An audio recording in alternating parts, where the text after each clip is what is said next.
देखा जाता है कि लोग संपत्ति को धन मानते हैं, सत्ता को भी धन मानते हैं, जो सौंदर्य उसको भी धन मानते हैं, सफलता मिल गई उसको भी धन समझते हैं, स्वस्थ हो गया तो कहते हैं भैया बहुत बड़ा काम हो गया, अपने को तो स्वस्थ हो गए, निरोग हो गए तो बहुत बड़ी संपत्ति मिल गई। सारी चीजों को धर्म मानने को यह अज्ञानी जीव तैयार है, लेकिन धर्म को, सम्यक ज्ञान को धन मानने को तैयार नहीं है। क्यों? क्योंकि उसको महिमा आती ही नहीं है उसकी। जबकि सारे दुखों से छुटकारा दिलाने वाला सम्यक ज्ञान ही है और सारे विपत्तियों का मूल साधन है ये सारे जड़ द्रव्य के प्रति आसक्ति। जड़ द्रव्य दुख के कारण नहीं है, ध्यान रखना।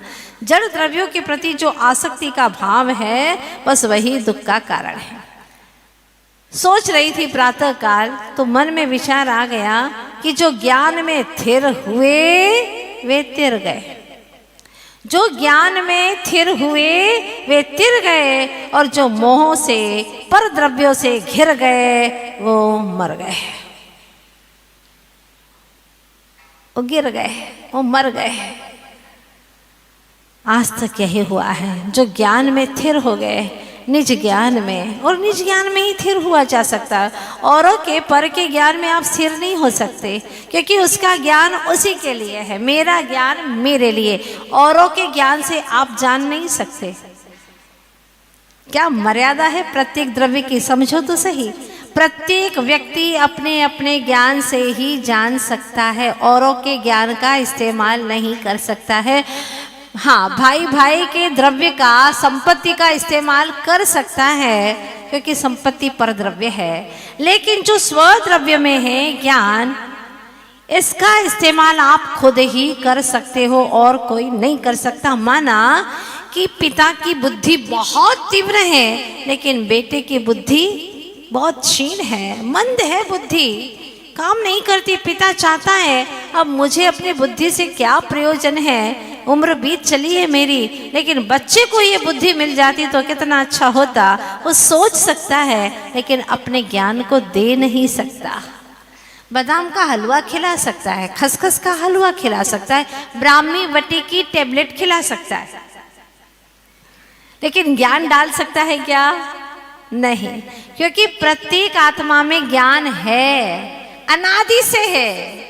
कब से, ये शब्द ही गलत है, क्योंकि आत्मा कब से नहीं है, वो तो अनादि से है। जैसे कि एक सर्किल है, उसकी शुरुआत कहाँ से है बताओ? उसकी कोई शुरुआत है क्या सर्किल की? नहीं, बस घूमते रहो घूमते रहो। ऐसे ही ये अनादि है जिसकी कोई शुरुआत नहीं हुई है। मुझ आत्मा में ज्ञान है और मैं अपने ही ज्ञान का सदुपयोग कर सकता हूँ, उपयोग कर सकता हूँ। न चाहो तो दुरुपयोग कर लो, तुम्हारे हाथों में। ज्ञान का सदुपयोग करना और दुरुपयोग करना वो अपने हाथ में है। आचार्य भगवान कहते हैं कि अगर ज्ञान की महिमा नहीं आती है और ज्ञान का घमंड करता है तो वहां पर मान की चलती है, ज्ञान की नहीं चलती। सौभाग्यशाली हैं वे जिनके ज्ञान की चलती है। कुछ पुरुष लोग कहते हैं ना, हमारी तो घर में हमारी चलती है। हाँ, नहीं चलती, नहीं चलती। हाँ, पर कुछ कहती हैं हमारी घर में पूरी चलती। हम कहते बैठ जाओ, बैठ जाते हैं। हम कहते कि आज क्लास में नहीं जाओगे, क्या मजाल कि वो चले जाएं। हमने कह दिया कि शिविर में नहीं बैठोगे, मतलब नहीं बैठोगे। नहीं लिखा है, कई लोगों ने नाम नहीं लिखा है। हाँ,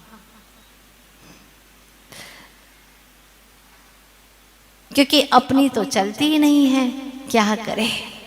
चलाने की कोशिश तो करो, स्वयं के नाथ हो। हाँ, त्रिभुवनपति कहते हैं कि जैसे तुम मुझे त्रिभुवनपति कहते हो, त्रिलोकी नाथ कहते हो, तुम भी अपने नाथ हो। और जो निज का नाथ हो गया वो तीन लोक का नाथ हो गया।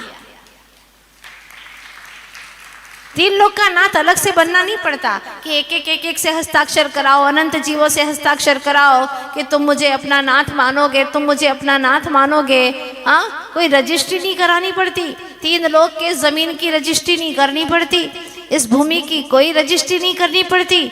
लेकिन अपना ज्ञान सर्वम जानाति इति सर्वज्ञ, जो सबको जानने लग जाते हैं, सर्वव्यापी हो जाते हैं, सर्वदर्शी सर्वज्ञानी हो जाते हैं, वही त्रिलोकीनाथ हो जाते हैं। धन्य है। इसके लिए अलग से बाहर में कुछ भी नहीं करना पड़ता, जो करना है वो अपने आप में ही करना पड़ता है। बस ये बात तय है कि जो अभी तक हम बैठे हुए हैं सोच करके कि देखो हम तो अभी तक त्रिलोकीनाथ बन जाते, पर हमको किसी ने समझाया ही नहीं। क्या कुछ लोग ये भी कहते हैं हमको किसी ने समझाया ही नहीं। अगर समझाया होता तो अभी तक हम भी सम्य ज्ञानी हो गए होते, केवल ज्ञानी हो गए होते। बिल्कुल झूठी बात है। तुम अभी भी पराधीन होकर के हाथ पे हाथ धरे बैठे हो कि कोई आएगा और हमें समझाएगा। लाख समझाए कोई, तुम्हें नहीं समझना है तो तुम नहीं समझोगे। वो आदिनाथ के पोते मारीची नहीं समझे। दादाजी थे, पिताजी थे, बड़े बड़े महान पुरुष थे घर में, और एक से एक भाई मोक्षगामी जीव, लेकिन किसी की नहीं सुनी, किसी का प्रभाव नहीं पड़ा। इतना बलजोर निमित्त मिला, इसके बावजूद भी उनके जीवन में कोई परिवर्तन नहीं। कहते रहो कोई फर्क नहीं पड़ेगा। आखिर वो भटक गया। 363 मत चला दिए। ओ हो, प्रथम तीर्थंकर के परिवार के लोगों ने चला दिए। कितना समझाया लेकिन नहीं समझे। कहती हूं मैं कई बार, नहीं समझेगा किसी बाप से, समझेगा तो अपने आप से। बिल्कुल पक्की बात है ये। नहीं समझ रहा है तो नहीं समझेगा। जब तक भीतर का ज्ञान कार्यकारी नहीं होता है, स्वयं का ज्ञान पुरुषार्थ जागृत नहीं होता है, तब तक चाहे कितने ही निमित्त मिले। और फिर जरा सा एक निमित्त मिला शेर की पर्याय में, हाँ, मुनीश्वर का, कोई रिद्धिधारी मुनिराज नहीं थे, कोई तीर्थंकर नहीं थे, सामान्य मुनीश्वर का बस इतना सा निमित्त मिला और भीतर की सोई हुई चेतना, सुषुप्त चेतना जागृत हो गई। हो गया सम्यक ज्ञान, सम्यक दर्शन हो गया। वाह! बड़े से बड़े निमित्त मिलने पर भी आत्मा नहीं जागा, और कभी छोटा सा निमित्त भी मिला और उसको जागृति आ गई, मोक्ष मार्ग भी लग गया, अपने उत्थान के पथ पर चल पड़ा। क्या कारण है?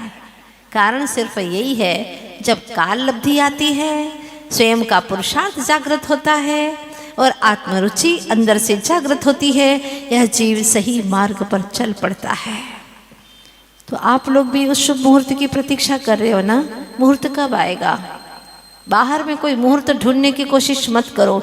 जिस समय मेरा भीतरी पुरुषार्थ जागा वो ही मेरा शुभ मुहूर्त है। गड्ढे में भरे पड़े हो, गिर गए हो और बहुत गहरा गड्ढा है, लोगों ने कहा आ जाओ ऊपर, रस्सी डाल रहे हैं, निकल आओ, वो कहता अभी नहीं, पहले चौघड़िया देखो, शुभ मुहूर्त देखो, अमृत सिद्धि योग है कि नहीं है। लेकिन क्यों दिखवा रहे हो? इसीलिए कि ऊपर आ तो गया लेकिन फिर कहीं गिर पड़ा तो, इसलिए शुभ मुहूर्त में ही मैं ऊपर आना चाहता हूँ। पड़ा रहे वहां पर, पानी है, मुंह में पानी भरा जा रहा, मर जाएगा भाई, रस्सी पकड़ और ऊपर आ जा। ऐसे समय पर मुहूर्त की प्रतीक्षा नहीं करते। करते हैं क्या? पर आप लोग तो यही कर रहे हो ना। शुभ मुहूर्त की प्रतीक्षा कर रहे हो। कोई ऐसा शुभ समय आएगा कि हम भी चल पड़ेंगे बस मुक्ति के राह पर। अभी तो क्या है, अभी तो खाने पीने के, भोगने के दिन है। अभी कोई उम्र है क्या? हाँ, कोई उम्र है क्या? लोगों से कह दो तो वो कहते हैं अभी कोई उम्र है, त्याग करने की उम्र है क्या? माता जी अभी तो बच्चे छोटे छोटे, खाने पीने के दिन है। खाया नहीं है तुमने, पिया नहीं है, अनंत काल से क्या किया था तुमने?